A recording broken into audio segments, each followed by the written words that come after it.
pudesse falar um pouquinho o que significa,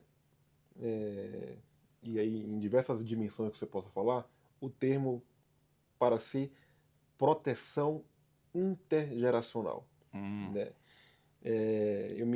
Eu rememoro que desde as primeiras agendas que nós tivemos, o senhor falou, esse termo precisa ser colocado com protagonismo. E nós discutimos uma frasezinha para tratar isso. Proteção intergeracional. Garantir que as decisões de hoje sejam sustentáveis para as gerações futuras, promovendo equidade e preservação socioambiental. Esse tema acabou virando o princípio 12 dentro dos 20 princípios norteadores do ESG para o desenvolvimento sustentável, que hoje também norteia a pauta do marco regulatório do ESG para o desenvolvimento sustentável no Congresso Nacional e, de fato, passou, a partir do protagonismo da fala do senhor, a ser uma pauta a ser trabalhada em todos os três poderes, perante também a sociedade, perante a iniciativa privada, no contexto do movimento internacional e seja na prática. Mas eu queria ouvir agora, quem sabe, publicamente, o que para si, esse termo proteção intergeracional pode refletir aí, de fato, para o Brasil. Isso se deveu, evidentemente, à gentileza, enfim, do Dr. Sóstenes e de toda a direção do Instituto e, enfim, a todos aqueles que pensaram os princípios, a gentileza deles todos, Dr. Arnone, para com uma sugestão, uma singela sugestão que eu dei numa das nossas primeiras discussões. Mas a minha sugestão parte de um princípio, uma norma-princípio muito conhecida e referida quando se estuda a teoria geral do direito ambiental, que é o princípio da intergeracionalidade, né? O direito ambiental e, na verdade, a proteção do meio ambiente, ou ainda, para utilizar a expressão do artigo 225, caput da Constituição, o direito fundamental ao meio ambiente ecologicamente equilibrado, é um direito que se garante, isto é textual, no artigo 225, para as atuais e futuras gerações. Isso é muito interessante, Sóstenes, porque mostra como discutir essas questões é discutir de muitas maneiras quebras de paradigmas seculares do próprio direito. Para falar aqui, enfim, do nosso métier mais imediato, nós que somos, que viemos de formações jurídicas.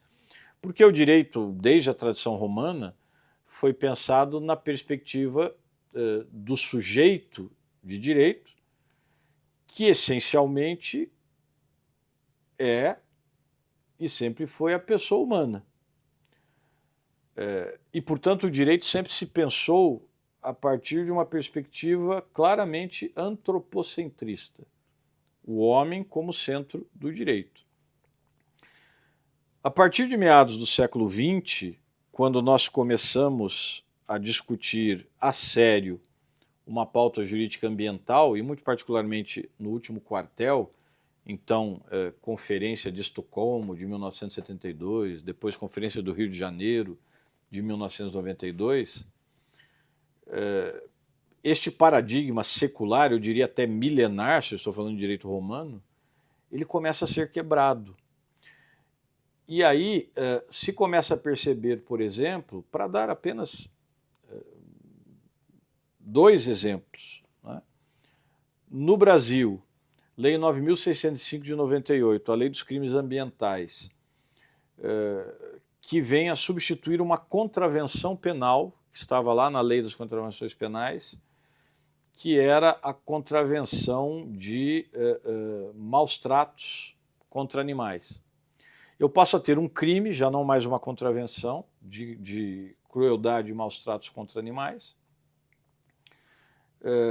sendo que na lei de contravenções penais, para que o crime se consumasse, aquele ato de maus tratos deveria ser praticado em local público ou acessível ao público. É o que dizia a Lei de Contravenções Penais.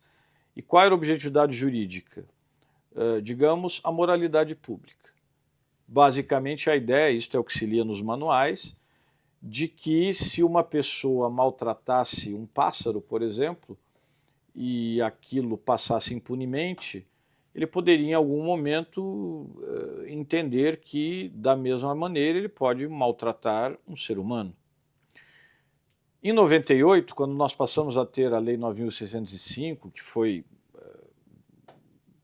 objeto de longa discussão, e o anteprojeto, inclusive, teve à frente a minha querida orientadora, a professora Ivete Senise Ferreira, diretora, então diretora da Faculdade de Direito do Largo São Francisco.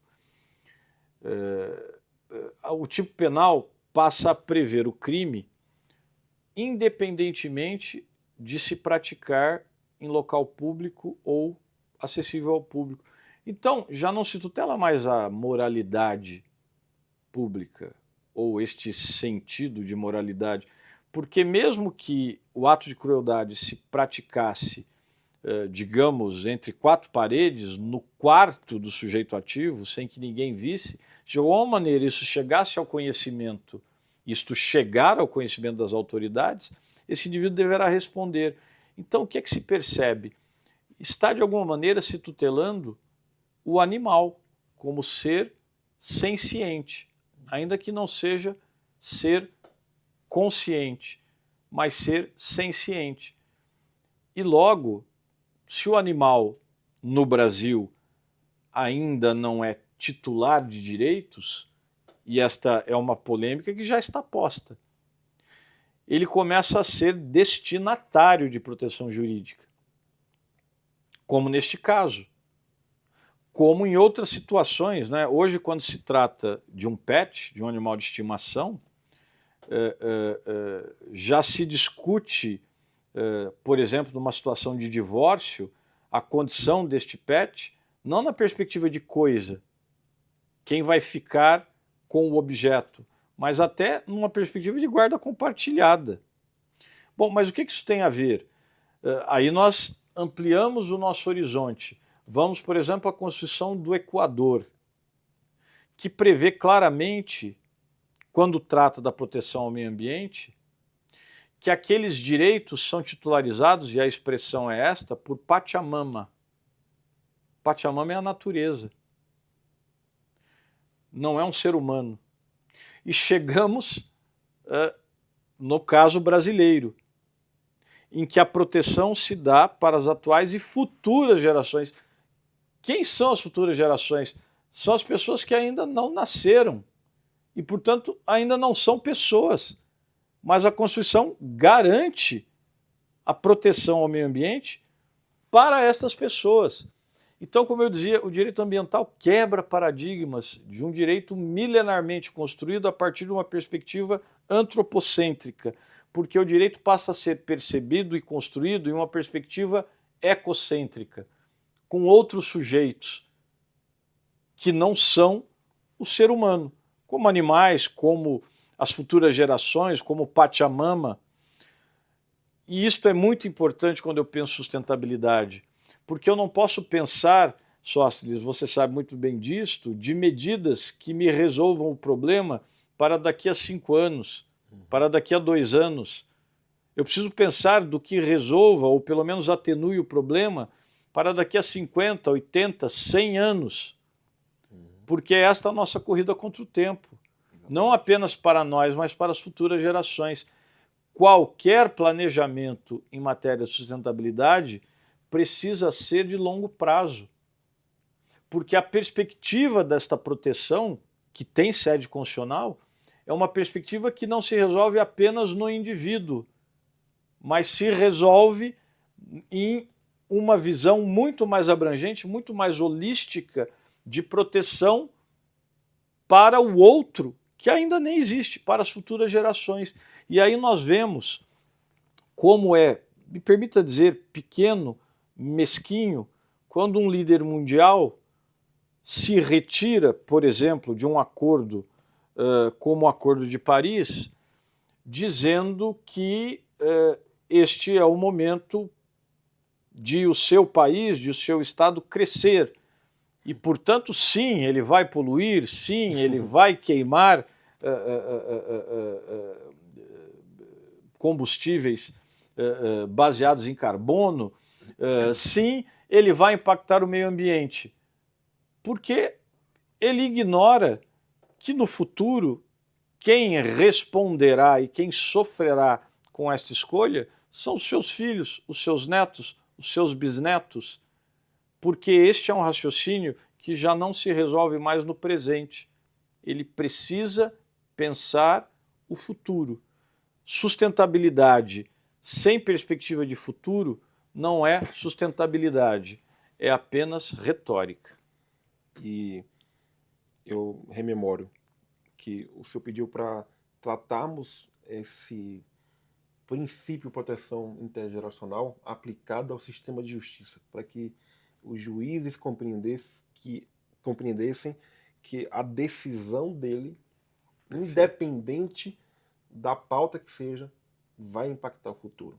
Não só o momento de que garantir que as decisões de hoje, então, a pauta envolvida no sistema de justiça, sejam sustentáveis não apenas para hoje, mas para as gerações futuras. Exatamente. Essa é a grande na pauta. Perspectiva interna, portanto, e na perspectiva externa.